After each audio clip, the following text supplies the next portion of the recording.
Estamos aqui agora para falar sobre um assunto importantíssimo da mecânica.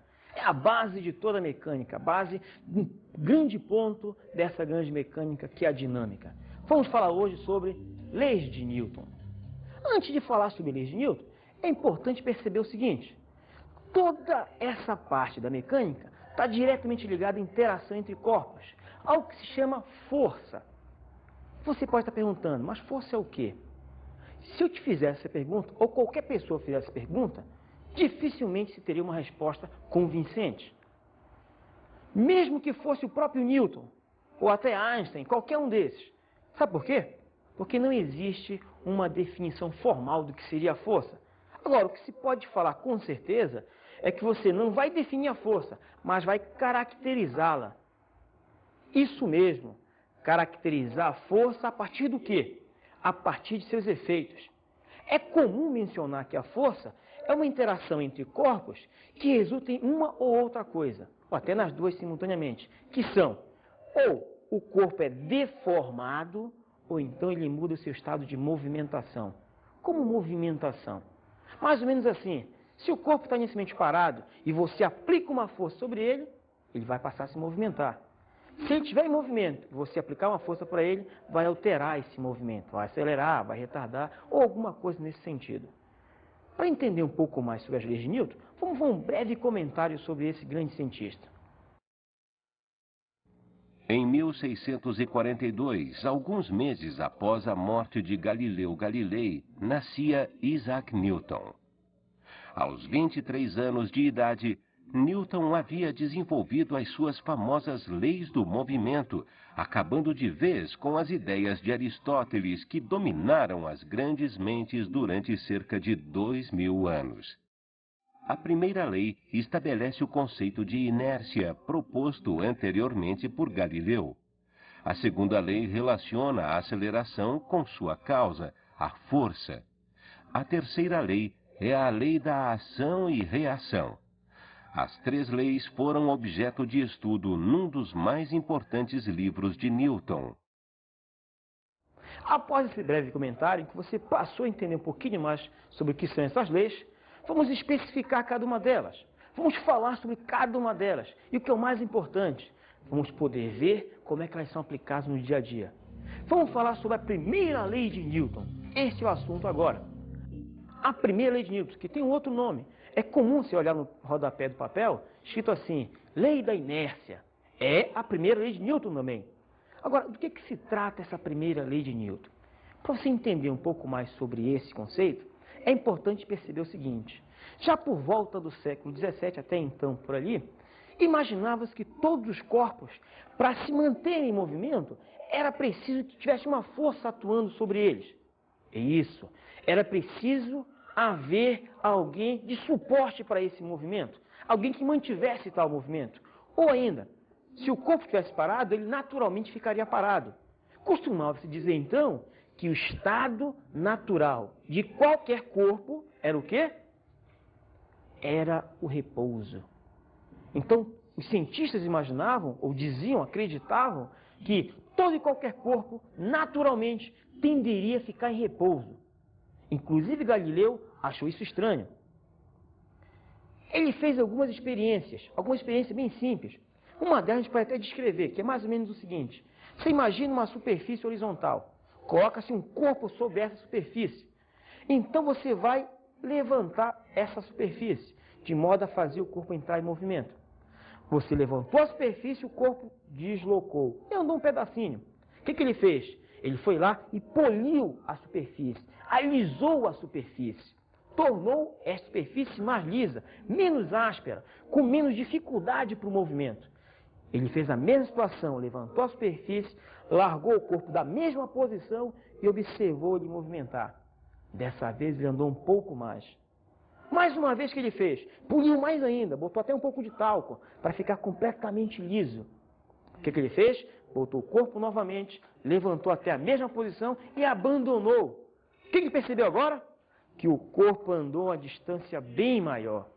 Qual é a conclusão que ele tirou daí? Ele tirou uma conclusão bem simples. Ele percebeu, ele analisou isso aí e viu o seguinte: os corpos aí nesse caso, o corpo nesse caso, ele deslocou mais porque não tinha mais atrito. Daí, ele enunciou uma coisa importante, que foi o seguinte: ele enunciou que na ausência de uma força, um objeto continua a mover-se com movimento retilíneo e com velocidade constante. Foi isso que aconteceu para o Galileu Galilei. Foi isso que ele disse, foi isso que ele percebeu. Ele viu que quando polia a superfície, eliminava o atrito, a dificuldade do arraste. Consequentemente, ele pôde então se movimentar mais distante. Então, para ele, se não tivesse atrito algum, o corpo ia se movimentar indefinidamente, enquanto houvesse espaço para se movimentar. Foi assim que foi a primeira lei verificada por Galileu. Mas tem um detalhe. Aí ele associou uma outra grandeza. Ele percebeu que o corpo ele quer ficar em movimento, ou ele quer ficar em repouso. Então ele resiste a qualquer mudança nesse sentido. Então ele enunciou uma outra grandeza, que foi a grandeza chamada inércia. Como é que ele falou? Inércia é a tendência que os corpos apresentam para resistirem à mudança no movimento em que se encontram. Quando eu falo movimento em que se encontram, é estado de movimentação. É o corpo parado, tem a tendência de ficar parado. Ou em movimento com velocidade constante, tem a tendência de ficar com esse movimento enquanto houver espaço para se movimentar. Então a inércia é essa propriedade da matéria de querer ficar onde está e da forma como se encontra. É resistir à mudança em seu estado de movimentação. Muito bem. Com o tempo, em 1642 mais precisamente, surgiu um grande cientista, o nosso camarada Newton, Isaac Newton. E ele juntou todas as outras observações feitas por todos os cientistas antes dele. Todos aqueles resultados, tudo aquilo que muita gente tinha suado muito para conseguir. E nisso que ele juntou, ele foi o cara mais esperto do planeta. Eu diria que foi realmente esse o grande feito dele, o poder de síntese. O que ele fez? Juntou tudo isso e elaborou inicialmente a primeira lei. Qualquer corpo permanece no estado de repouso ou de movimento retilíneo uniforme se a resultante das forças que atuam sobre esse corpo for nula. Se você olhar o fundo da coisa, vai perceber que ambos disseram a mesma coisa. Agora, percebam que ele falou um pouco diferente. Ele já colocou aqui a resultante. O que é a resultante? Você tem um corpo, várias forças atuando sobre esse corpo. Você pode imaginar uma única força, uma só, que você chama de resultante. Reparou que eu falei imaginar? Porque o que atua no corpo é o conjunto. A resultante, essa resultante é fictícia.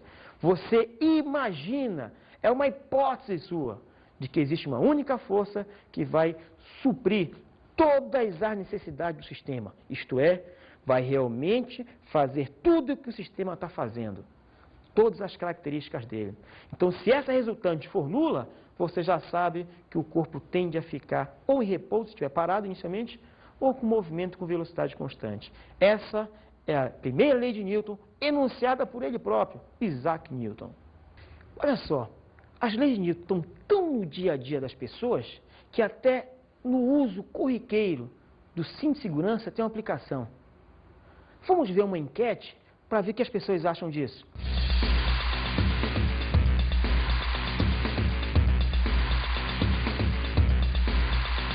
A importância do cinto de segurança é se de repente acontecer alguma coisa na frente, acontecer uma freada, eu não vou estar protegido. O cinto de segurança é muito importante, até para as crianças, banco de trás e tal. Isso é uma coisa importante. É para evitar qualquer tipo de acidente, que se bata a cabeça do volante, o peito, alguma coisa assim. Eu me sinto mais firme com ele. Eu gosto de usar assim. Fundamental, né? Pra gente se ferir menos, né? Quando há uma batida, um choque, alguma coisa, né? Eu não uso, não gosto, me sinto incomodado e me sinto preso dentro do carro. É importante, mas eu não gosto, não consigo usar. Quer dizer a importância de usar o cinto de segurança? Para salvar vidas, né? Isso é o mais importante, a gente sempre aprende isso.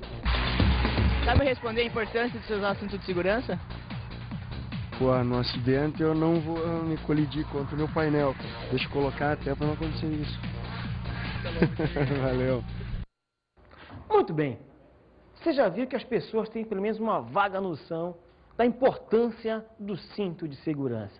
Agora, toma cuidado. Na hora de utilizar, tem que saber utilizá-lo também. Você sabe muito bem que se de repente você colocar o cinto de forma inadequada, ao invés de protegê-lo da saída, ele acaba te sufocando. E não é muito bem assim que deve ser usado. Tem que usar com cuidado realmente.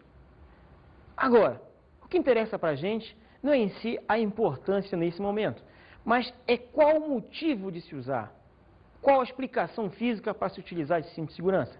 A ideia basicamente é a seguinte: o corpo, que é o motorista, em movimento, junto com o carro, ele tem a mesma velocidade que esse tal elemento, esse carro. Então, o corpo livre do cinto de segurança, o motorista livre desse cinto, ele está solto sobre o banco.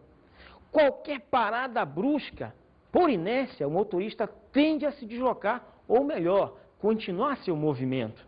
Então, por isso, ele estando solto sobre o banco, ele continua o movimento e fatalmente vai ter um problema um pouco mais grave, que é, por exemplo, acertar a testa no para-brisa, acertar o peito, o tórax contra o volante ou coisa parecida.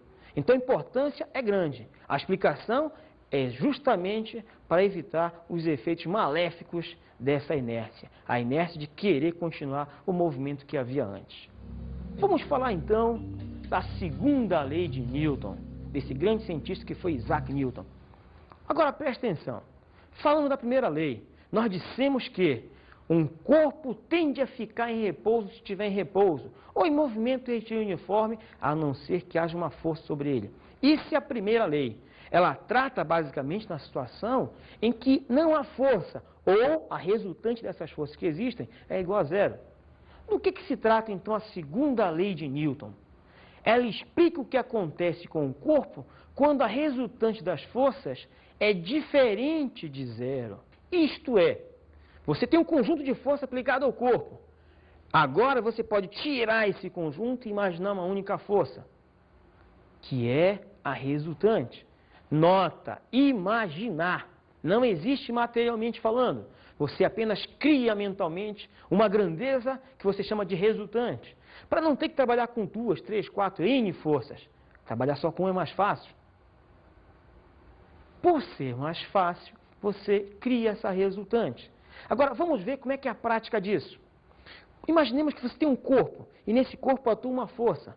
Como, por exemplo, quando se exerce uma certa força horizontal F a uma caixa, a caixa adquire, então, uma aceleração A. Como assim? Vamos analisar? Vamos ver. Suponha que este corpo aí é a nossa caixa, tá? Eu estou imaginando que essa bolinha seria o centro da caixa, onde eu vou aplicar o meu conjunto de forças. Para não ter que desenhar cada uma das forças, eu vou botar quem? A resultante, beleza? Notem que a resultante é horizontal, horizontal para a direita. Bom, quando esta caixa, que é o corpo, está submetida à ação da resultante, surge então o quê? Uma aceleração. E o que é importante? A aceleração e a resultante têm a mesma direção, são ambas horizontais, têm o mesmo sentido, não é isso? Notem, ambas horizontais e ambas para a direita. Neste caso, você percebeu logo direto a aplicação da resultante. Vamos a um outro exemplo. Se aplicar uma força 2 vezes superior, a aceleração da caixa também será 2 vezes superior. E assim por diante. Vamos ver exemplos? Está aí o corpo e a força 2 vezes maior, o dobro da resultante. Suponha, por exemplo, se aplicou inicialmente uma força de 5 newtons. Agora, nessa nova situação, a força é 10 newtons. Vamos ver o que acontece com a aceleração. Lá vai. Antes era A, apenas A. Agora é 2A, 2 vezes maior. Agora eu vou aplicar uma força 3 vezes maior. Você tem uma força 3F. Por exemplo, era 5. Passou agora a ser 15. O que acontece com a aceleração? 3 vezes maior também. Disso aí, o que eu posso afirmar? Qual é a conclusão que se pode tirar? Vamos ver? A aceleração de um corpo é diretamente proporcional à força resultante que sobre ele atua. Diretamente proporcional. Como diretamente proporcional? Você percebeu que quando aumentou a força, aumentou a aceleração? Duas grandezas são diretamente proporcionais quando acontece isso, quando a duplicação de uma resulta na duplicação de outra. Ou ainda, de forma mais geral, se uma aumentar e a outra, como resposta, também aumentar, você tem então que uma é diretamente proporcional à outra. É o que acontece com a força e com a aceleração para um dado corpo. Agora vamos ver diferente. Imagine, como no exemplo anterior, que se aplica a mesma força F, só que é um corpo com massa 2 vezes maior. Presta atenção. No início, eu tinha uma caixa, um corpo, apliquei uma força F. Surgiu uma aceleração A. Neste caso agora, eu vou aplicar a mesma força, está aqui o corpo, vou aplicar a mesma força, F. Eu vou ter uma aceleração A. Só que nós vamos fazer diferente. Nós vamos agora aplicar a mesma força a um corpo de massa 2 vezes maior. Vamos ver o que acontece? Olha lá, a aceleração produzida será então metade da anterior. Se a massa triplicar agora, a mesma força irá produzir uma aceleração A sobre 3. E assim por diante. Vamos ver na figura como é que fica? Está aí agora, o corpo 2 vezes maior. Vamos aplicar a mesma força. Ó, quando era um corpo de massa M, um corpinho, a força F tinha aceleração A. Agora vamos botar um corpo 2 vezes maior. Está aqui a força sobre esse corpo. A aceleração é quanto? Metade. Duplicou a massa, reduziu a aceleração a metade. E no outro caso, vamos ver?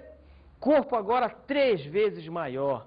Corpo 3 vezes maior, está aqui a força. O que acontece com a aceleração? A sobre 3. Notem, você tinha uma força F aplicada a um corpo de massa M. Quando você, de repente, duplicou a massa, reduziu a aceleração para metade. Triplicou a massa, reduziu a aceleração para 1/3. Qual é a conclusão que você pode tirar? A aceleração de um objeto é inversamente proporcional à sua massa. Como inversamente proporcional à sua massa? Você notou que quando a massa aumentou, a aceleração reduziu? É isso que é inversamente. É o aumento de um resultar na diminuição do outro. É assim que funciona? Então você já sabe que a aceleração de objeto é inversamente proporcional à sua massa. Então, vamos ao enunciado. A aceleração adquirida por um corpo é diretamente proporcional à intensidade da força resultante que atua sobre o corpo e tem direção e sentido dessa mesma força resultante. E ainda mais, é inversamente proporcional à sua massa. Matematicamente, estou dizendo exatamente o quê? Eu estou dizendo que a força, que é a grandeza física de interação entre os corpos, é na verdade quem? O produto da massa pela aceleração adquirida. É assim a segunda lei de Newton.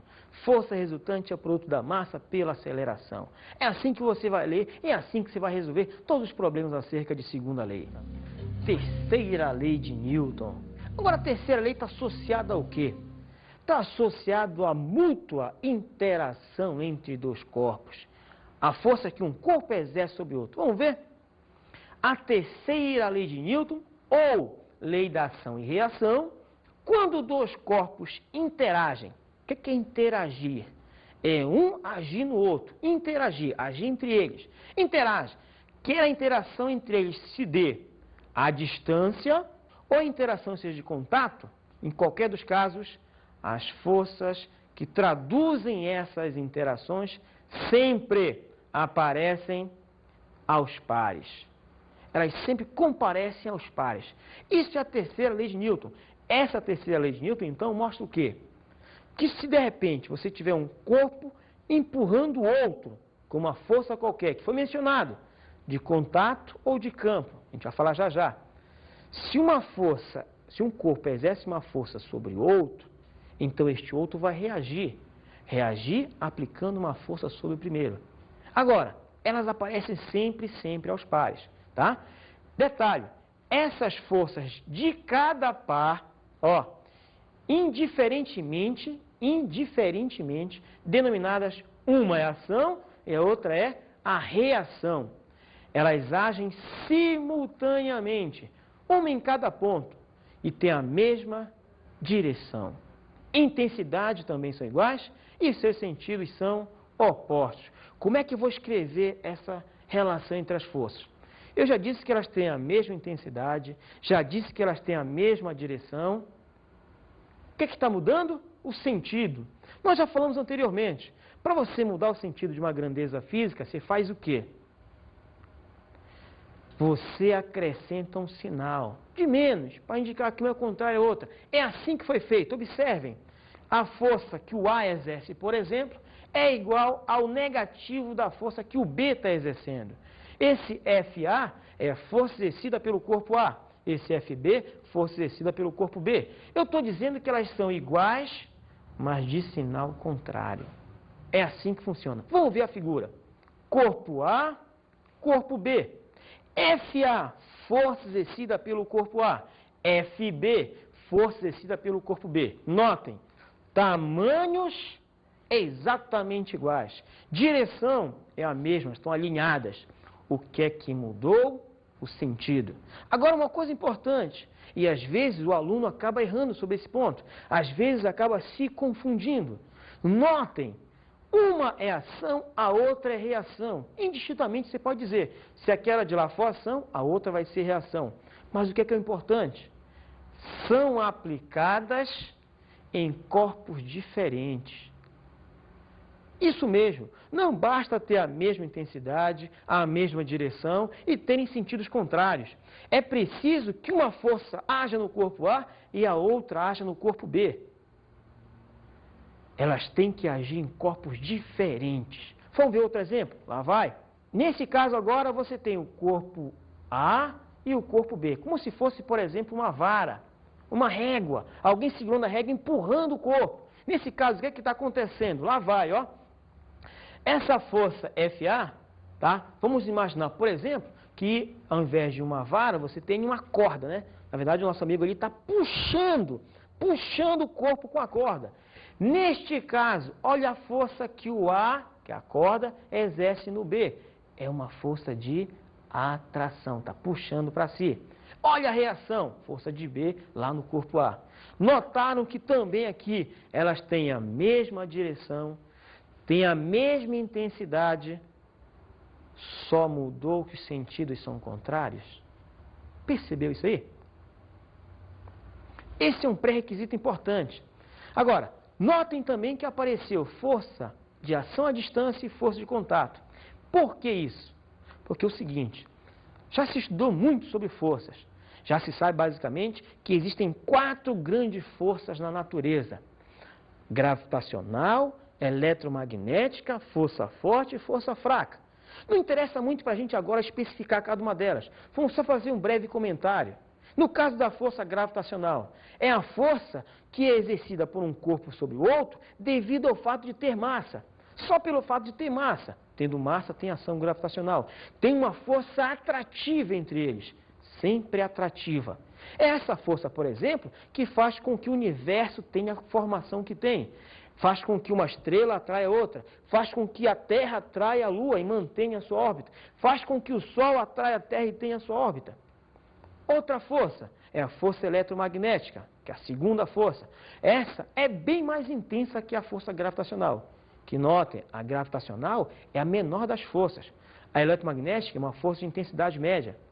Essa força eletromagnética ela existe só pelo fato dos corpos terem carga elétrica. Aquela propriedade que o próton e o elétron têm, por exemplo, de próton se repelem, elétron e elétron se repelem.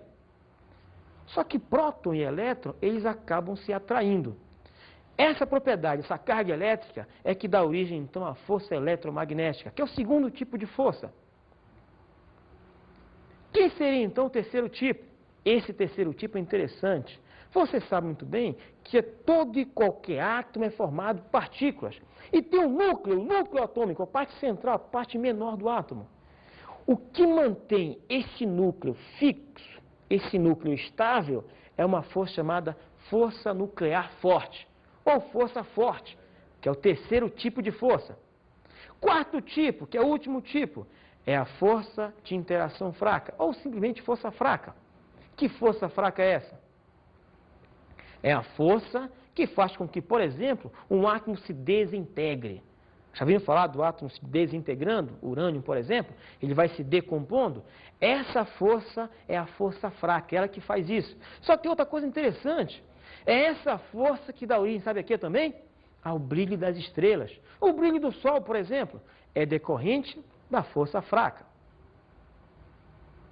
Já que falamos dos 4 tipos de forças, tem mais um detalhe. Para a gente, o que interessa agora é conhecer uma outra classificação dentro desse grupo.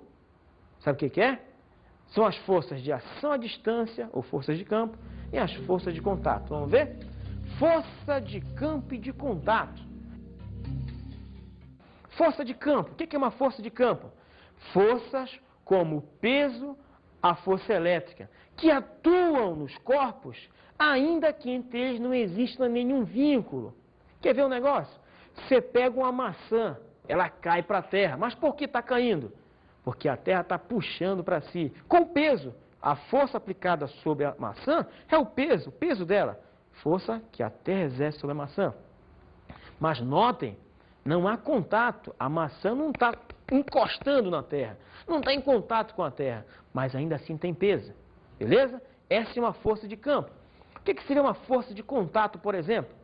Não há contato. A para um lado, B para o outro. Estão separados. Mas ainda assim existe a força. Essa força, por exemplo, podia ser a força elétrica. A força com que um corpo atrai o outro. Agora, não esquece o que eu falei. Força gravitacional é uma força sempre atrativa. Ao passo que a força elétrica, por exemplo, se fosse esse caso, ela pode ser uma força repulsiva. É o que explica próton com próton se repelirem. Vamos ao outro tipo de força. Seria forças de contato. Que forças seriam essas? Quando um corpo está colado, encostado, pregado ao outro, existe uma interação entre eles. Essa força que só existe enquanto houver o contato é chamada força de contato. São forças que só existem enquanto existir o contato físico entre os corpos. Quer ver um exemplo disso? Lembra do caso anterior? Nós temos uma corda e alguém puxando a corda para puxar o corpo consigo. Notem, se não tivesse a corda, como é que o cara ia puxar o corpo? Só se fosse pela força do pensamento, por exemplo. Uma coisa que não vai existir aí. Neste caso, só tem essa força sobre o B porque tem um vínculo, tem um contato, tem um encosto. Nesse caso, é uma força simplesmente de contato. Vamos a umas situações duvidosas da terceira lei de Newton. Na verdade, vou falar de uma importantíssima, que com certeza é uma casca de banana para o aluno escorregar. É muito comum se errar nisso. Agora, vamos tentar visualizar o problema mentalmente. De que forma? Imagine um corpo sobre uma mesa. Percebeu? O corpo em cima da mesa. Aí eu pergunto a vocês, quantas forças atuam nesse corpo? A resposta correta é 2. São 2. Peso vertical para baixo. Como está em contato com a mesa, força normal para cima. Esse contato que a mesa faz no corpo é chamado de normal. Só tem essas 2. É comum se mencionar que a normal e o peso são um par de ação e reação. E eu pergunto a você, você acha que é? Se você mencionou que são um par de ação e reação, infelizmente você errou. Sabe por quê?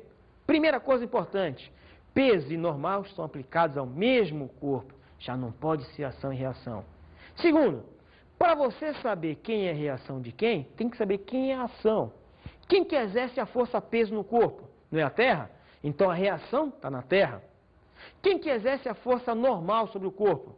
Não é a mesa? Então a reação está na mesa. Guarda isso. Peso e normal não são par de ação e reação. Ok? Vamos fazer então um exercício. Ok? Vamos lá. Na figura FAB tem-se. Vamos lá? Massa de A 1 kg. Massa de B 3 kg. A força vale 12 newtons. Determine então, letra A aceleração do conjunto. Letra B, pede calcular qual a força que o B exerce no A. Letra C, qual a velocidade do conjunto 10 segundos após a força, sabendo que a velocidade inicial é zero.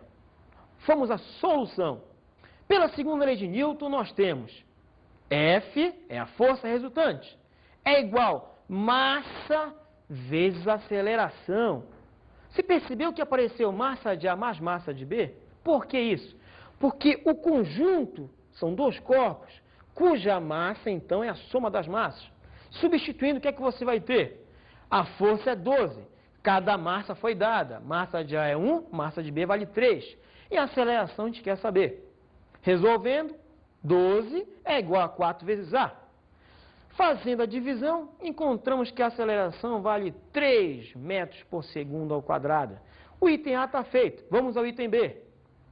Nós vamos, para resolver o item B, que é calcular a força que o B exerce em A, nós vamos isolar o corpo A. O que é isolar um corpo? É você ter o corpo e analisar as forças que atuam nele. Neste caso em particular, como o movimento é na horizontal, só foi representada uma única força, que é a força que o B exerce nele, que o B exerce em A. Então nós temos, também pela segunda lei de Newton, força resultante é o F de B em A. É igual a massa do corpo que está submetido à ação da força, vezes a aceleração. Temos então, a força de B em A é igual, massa foi dada, e a aceleração calculamos ainda há pouco. 1 vezes 3 vai dar então uma força de 3 newtons. Notem, essa é a força que o B exerce em A. Se eu quisesse a força que o A exerce em B, quanto é que seria? Muito bem, 3 newtons também. Por quê? Porque ação e reação têm a mesma intensidade. Vamos ao item C. Da função horária da velocidade, como é que é a função horária? V final é o V inicial mais aceleração vezes tempo. Eu já sei que é movimento uniformemente variado. Por quê? Porque a força é constante. Substituindo as grandezas, o que é que você tem? A velocidade final vai ser igual, então, a zero, que é a velocidade inicial, foi dada no problema, mais a aceleração que calculamos ainda há pouco, é 3, vezes o tempo, que é quanto? 10. O que é que você tem, então? Que a velocidade vai ser 3 vezes 10, 30 metros por segundo.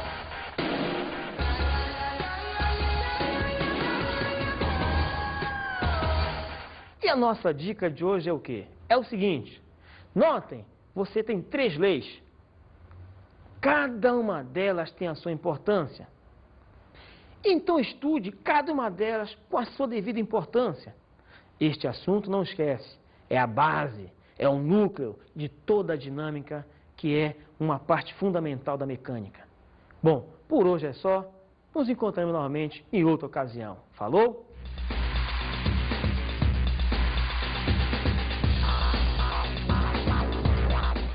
Na aula de hoje, estudamos as leis de Newton. São 3 leis. Primeira, lei da inércia. Segunda, lei fundamental da dinâmica, segunda lei de Newton. E a terceira, lei da ação e reação. Analisamos as forças de campo e de contato. São 2 e diferentes. Campo não precisa ter contato entre eles. E a força de contato, eles precisam estar encostados um no outro. Também conversamos sobre as situações duvidosas da terceira lei. O caso mais importante é do peso e da normal. Não são pares de ação e reação. Guarda isso, não esquece. Bons estudos!